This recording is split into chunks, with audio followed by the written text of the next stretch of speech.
अमरपुर नगर में एक धनी व्यापारी रहता था। दूर दूर तक उसका व्यापार फैला हुआ था। नगर में उस व्यापारी का सभी लोग मान सम्मान करते थे।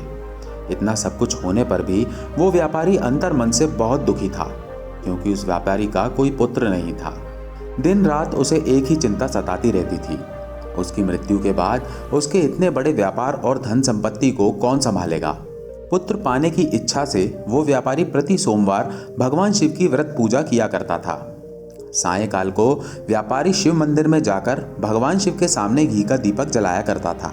उस व्यापारी की भक्ति देखकर एक दिन पार्वती जी ने भगवान शिव से कहा, हे प्राणनाथ, ये व्यापारी आपका सच्चा भक्त है।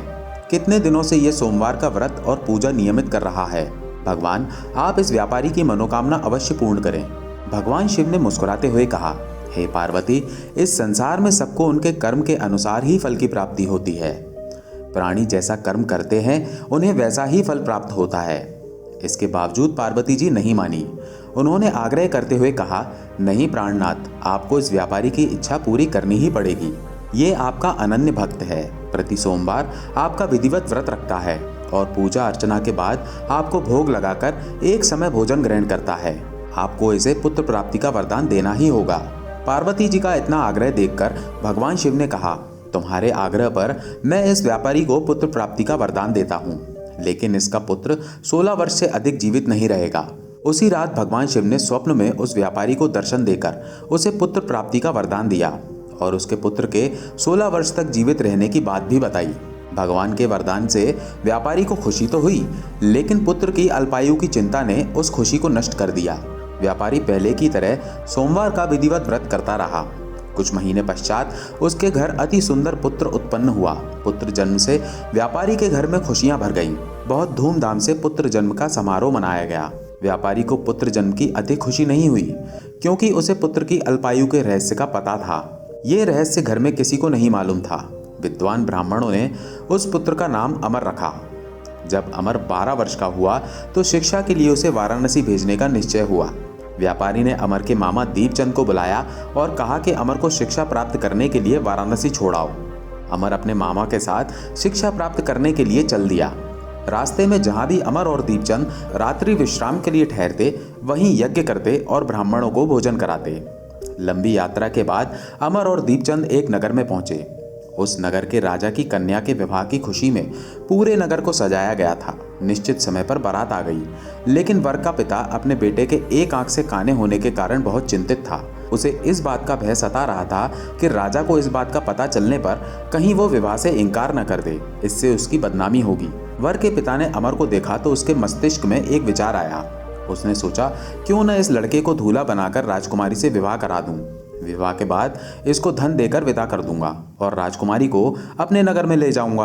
वर के पिता ने इसी संबंध में अमर और दीपचंद से बात की। दीपचंद ने धन मिलने के लालच में वर के पिता की बात स्वीकार कर ली। अमर को दूल्हे के वस्त्र पहनाकर राजकुमारी चंद्रिका से विवाह करा दिया गया। राजा ने बहुत सा धन देकर राजकुमारी को विदा किया। अमर जब लौट रहा था तो सच नहीं छिपा सका और उसने राजकुमारी की ओढ़नी पर लिख दिया, राजकुमारी चंद्रिका, तुम्हारा विवाह तो मेरे साथ हुआ था। मैं तो वाराणसी में शिक्षा प्राप्त करने जा रहा हूँ। अब तुम्हें जिस युवक की पत्नी बनना पड़ेगा वो काना है। जब राजकुमारी ने अपनी ओढ़नी पर लिखा हुआ पढ़ा तो उसने काने लड़के के साथ जाने से इनकार कर दिया। राजा ने सब बातें जानकर राजकुमारी को महल में रख लिया। उधर अमर अपने मामा दीपचंद के साथ वाराणसी पहुंच गया। अमर ने गुरुकुल में पढ़ना शुरू कर दिया। जब अमर की आयु 16 वर्ष पूरी हुई तो उसने एक यज्ञ किया। यज्ञ की समाप्ति पर ब्राह्मणों को भोजन कराया और खूब अन्न वस्त्र दान किए। रात को अमर अपने शयन कक्ष में सो गया। शिव के वरदान के अनुसार शयनावस्था में ही अमर के प्राण पखेरु उड़ गए। सूर्योदय पर मामा अमर को मृत देखकर रोने पीटने लगा। आसपास के लोग भी एकत्र होकर दुख प्रकट करने लगे। मामा के रोने विलाप करने के स्वर समीप से गुजरते हुए भगवान शिव और माता पार्वती ने भी सुने। पार्वती जी ने भगवान से कहा, प्राणनाथ, मुझसे इसके रोने के स्वर सहन नहीं हो रहे। आप इस व्यक्ति के कष्ट अवश्य दूर करें। भगवान शिव ने पार्वती जी के साथ अदृश्य रूप में समीप जाकर अमर को देखा तो पार्वती जी से बोले, ये तो उसी व्यापारी का पुत्र है। मैंने इसे 16 वर्ष की आयु का वरदान दिया था। इसकी आयु तो पूरी हो गई। पार्वती जी ने फिर भगवान शिव से निवेदन किया, हे प्राणनाथ, आप इस लड़के को जीवित करें, नहीं तो इसके माता पिता पुत्र की मृत्यु के कारण रो रोकर अपने प्राण को त्याग देंगे। इस लड़के का पिता तो आपका परम भक्त है, वर्षों से सोमवार का व्रत करते हुए आपको भोग लगा रहा है। पार्वती जी के आग्रह करने पर भगवान शिव ने उस लड़के को जीवित होने का वरदान दिया और कुछ ही पल में वो जीवित होकर उठ बैठा। शिक्षा समाप्त करके अमर मामा के साथ अपने नगर की ओर चल दिया। दोनों चलते हुए उसी नगर में पहुंचे जहां अमर का विवाह हुआ था। उस नगर में भी अमर ने यज्ञ का आयोजन किया। समीप से गुजरते हुए नगर के राजा ने यज्ञ का आयोजन देखा। राजा ने अमर को तुरंत पहचान लिया। यज्ञ समाप्त होने पर राजा अमर और उसके मामा को महल में ले गया और कुछ दिन उन्हें महल में रखकर बहुत सा धन वस्त्र देकर राजकुमारी के साथ विदा किया। रास्ते में सुरक्षा के लिए राजा ने बहुत से सैनिकों को भी भेजा। दीपचंद ने नगर में पहुंचते ही एक दूत को घर भेजकर अपने आगमन की सूचना भेजी। अपने बेटे अमर के जीवित वापस लौटने की सूचना से व्यापारी बहुत प्रसन्न हुआ। व्यापारी ने अपनी पत्नी के साथ स्वयं को एक कमरे में बंद कर रखा था। भूखे प्यासे रहकर व्यापारी और उसकी पत्नी बेटे की प्रतीक्षा कर रहे थे। उन्होंने प्रतिज्ञा कर रखी थी कि यदि उन्हें अपने बेटे की मृत्यु का समाचार मिला तो दोनों अपने प्राण त्याग देंगे। व्यापारी अपनी पत्नी और मित्रों के साथ नगर के द्वार पर पहुंचा। अपने बेटे के विवाह का समाचार सुनकर पुत्रवधू राजकुमारी चंद्रिका को देखकर उनकी खुशी का ठिकाना न रहा।